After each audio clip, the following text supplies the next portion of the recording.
ইউনূসে আমরা সরকার গঠন করে ক্ষমতায় গিয়ে সংস্কার করব।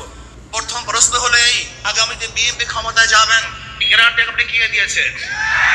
আগামীর বাংলাদেশের সংসদে আমরা যদি আসলে জনগণের প্রতিনিধিত্ব চাই, তাহলে আগামীতে এই বিআর নিয়ে আমাদের আরো জোরে সোরে ভাবতে হবে।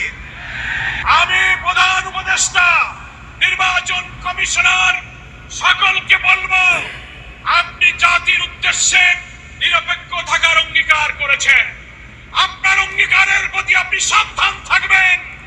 আপনার কোন কোন ভূমিকায় জাতির মধ্যে কিন্তু সংশয় তৈরি হয়েছে। কোন দু একটি দলের উপরে ভিত্তি করে দু একটি দলের কথায় সংস্কারের নকশায় পরিবর্তন আনা যাবে না।